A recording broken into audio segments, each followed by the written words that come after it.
हाय viewers, defeat diseases यानी बीमारियों को हराने, उनसे बचने और उन्हें शिकस्त देने की सीरीज में मैं डॉक्टर शीरीन आपके साथ साथ। मेरी वीडियो को लाइक करें, सब्सक्राइब करें और आगे भी शेयर करें। तो ये मेरी वीडियो है सेल्फ साइलेंसिंग के मुतालिक, यानी कि जो ख्वातीन अपने जज्बात का गला घोंट देती हैं, अपनी आवाज़ बुलंद नहीं करती हैं और अपनी खामोशी में अंदर ही अंदर घुलती रहती हैं। तो ये उसका दूसरा हिस्सा है। तो मैं आपको बता रही हूँ कि ऐसी खामोशी क्यों नुकसानदेह है और इसका हल क्या है।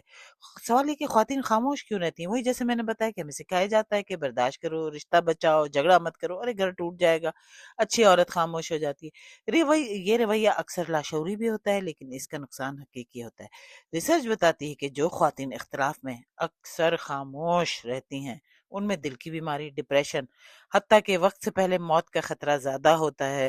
जैसा कि मैं आपको बता चुकी हूँ कि मेरी अपनी कुछ दोस्त, मेरी पड़ोसन, मेरी अपनी जानने वालियों में ऐसी में ख़वातीन की जो है बहुत ज़्यादा बीमारियों में मुब्तला रह के उनकी मौत भी देख चुकी हूँ। तो इसका पहला हल क्या है कि हर जगह नहीं कहें तो कहीं तो बोलें। किसी महफूज इंसान से जिस पे कि आप ट्रस्ट कर सकती हैं, मुकम्मल भरोसा कर सकती हैं, वो आपकी कोई करीबी दोस्त हो, बहन हो या भाई हो, उसे आप दिल की बात कर सकती हैं। या फिर आप खुद अपना जर्नल लिखें। जर्नलिंग की आदत बहुत ज़्यादा फ़ायदेमंद है। लिख कर और खुद या तो अपना वॉइस में कहीं रिकॉर्ड करके, आजकल सबके पास स्मार्टफोन है, अपने दिल की भड़ास निकालें। क्योंकि अगर आप अपनी आवाज़ दबाती रहेंगी तो ये दबाया हुआ जज्बा ख़त्म नहीं हो जाता, वो जिस्म में बीमारी बन जाता है। अपनी आवाज़ निकालना कमज़ोरी नहीं, शिफा की शुरुआत है।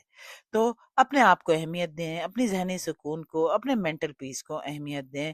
अगर आपको किसी की भी कोई बात बुरी लगती है, चाहे वो आपके वालिदैन हैं, आपके बहन-भाई हैं या आपके शौहर हैं, आप उनको धीरज से, आराम से ये बात समझा सकते हैं कि देखो, मुझे ये बात बिल्कुल सही सही नहीं लगी और मैं इसकी वज़ह से बहुत ज़्यादा टेंशन का शिकार हूँ। आपने ये गलत समझा है, ये बात इस तरह से नहीं है। और जैसा कि मैं आपको ने बता दिया मैंने, आप उन सब पे भी अमल कर सकती हैं। तो चलें, मिलते हैं अगली वीडियो में नई मालूमात के साथ। तब तक के लिए बाय।